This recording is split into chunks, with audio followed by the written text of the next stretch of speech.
Welcome everyone, this is your host Abraham L. Jaguar, a professional game master. I don't need the earphones for this one. First of all, this channel is proudly partnered with the What the Funk shop. Please check out their store for all sorts of products. They have dice, miniatures, game master screens, home decorations, and many other things. You will find the link in the description and in the pinned comment. And make sure that you use my code for a special discount. Tonight, I wanted to talk about something that is very important, crucial when it comes to switching between tabletop RPGs. In a couple of instances in the past, I have mentioned a few of these nuances, but I think this is a more condensed and precise version. Roleplay holds the key to understand all tabletop role-playing games. For some, it may seem paradoxical, nonsensical, what I'm about to tell you, but you have to consider if what you think of as role play is actually playing a role, right? In tabletop role-playing games, specifically in tabletop RPGs. And this also will help you to understand the finer points or details that you need to learn from other systems when you are switching between different tabletop RPGs. Role-playing tabletop RPGs, you already know it. It is very simple. You just need to describe your actions. And then something happens based on your actions. I thought about this video because of my interview with my friend Rui Anselmo. Great guy. You will find the link to the interview in the description of this video. So, in that conversation, I mentioned several things concerning role-playing. So no matter the tabletop RPG that you are playing, because Rui mentioned that Call of Cthulhu or Call of Cthulhu was very different from Dungeons and Dragons when it comes to role-playing it, but at their core, at their essence, it is the same thing. The game master, the keeper in Call of Cthulhu, the dungeon master in Dungeons and Dragons, presents the situation, right? Describes the situation, the site, the adventure site, the encounter, the location, whatever. And the players interact with that environment as their player characters. In order to do that, they describe their actions. I do this, I do that, I attempt this, I attempt that. The same applies to Dungeons and Dragons. The same thing applies to Call of Cthulhu. The same thing applies to whatever, RuneQuest. The same thing applies to Traveler. No matter the tabletop RPG, it's the same for all of them. The only thing that you need to consider is the character that you are role-playing as.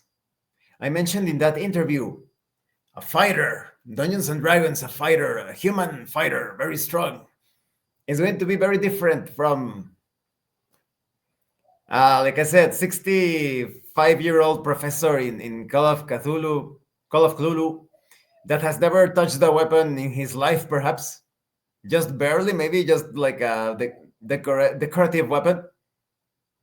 Or perhaps he had a bit of a combat experience, a little bit of combat experience, but he's not properly trained as a full-time fighter. They are going to play very differently, and they need to stick to their strengths. The professor is not going to take on the cultists on his own, right? Close quarters combat, or even if he's not trained in the use of firearms, he's going to use the power of his mind, perhaps using some spells from the mythos, perhaps not even facing the cultists directly, getting others to do it for him if he finds like good or decent people that are actually capable of fighting. He could get them to, he could enlist their help to defeat the cultists, or even through his knowledge of pouring through dusty tomes, he finds a way to ruin the ceremony that the cultists are carrying out, and the great old one that they summon, he devours them all. There you go. Economy of effort, of action, you could say. So even though the fighter, because the fighter, if you place a Dungeons and Dragons fighter in those environments, he could end up running into the group of cultists and beating them up, killing them all with his sword, because he's such a skilled and powerful fighter. But yes, it all depends on the context, right? So no matter the tabletop RPG that you are playing, just consider the character that you are role playing as and describe your actions. And maybe you need to make a roll, depending. Maybe it's an automatic success, maybe it's a failure. But then you should consider the other mechanisms, perhaps meta rules or meta currencies, that game handles. In the case of Call of Cthulhu 7th edition, you have a push style mechanic. When you fail a roll, you can choose to push that roll. You can try again, but the penalty, the punishment could be more severe. So those are the things that you need to consider. And that's a terrible way of handling the mechanic in Call of Cthulhu 7th edition or Call of Cthulhu. And they tell you, oh, the keeper should inform the player about the greater punishment before he decides to push the roll. No, that pulls you out of the experience. You're not like a farseer that can guess exactly what is going to happen in the future. You don't have like clairvoyance, unless it's a spell in the game, right?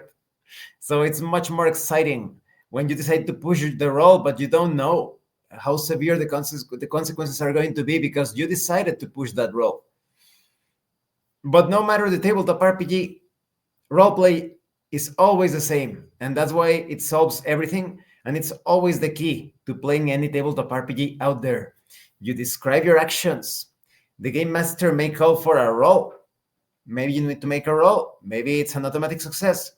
And so on it goes as you interact with the situations that the game master presents, and you react to the reactions of the non-player characters within those situations, or to their actions if the non-player characters are taking action before you, right?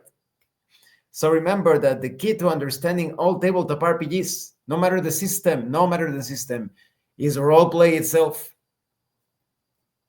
It's not the rules. The game rules are going to be different for many different systems. There are systems that still use the same system, of course, such as D20-based systems. So many pseudo-clones, retro-clones of Dungeons and Dragons, many derivatives. They use almost the exact system with a few tweaks, with a few variations. It's the same system with some variations. But you cannot say, as long as you understand the rules, you can understand all tabletop RPGs.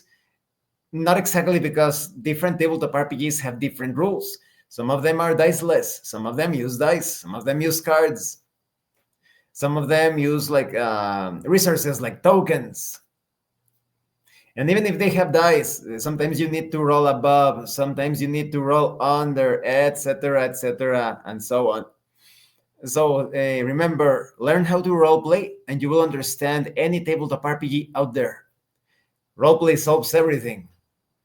Thank you for watching this video. Don't forget to leave a like, comment, and subscribe. And thank you so much to those of you that are going the extra mile to support the channel.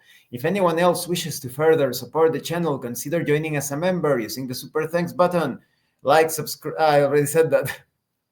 This has been your host, Abraham L. Jack. Check out the information in the description, the pinned comment. This has been your host, Abraham L. Jaguar, a professional game master. And remember, well, I already said roleplay solves everything, right? But it's also master roleplay and you will master the game. Once again, thank you and see you later.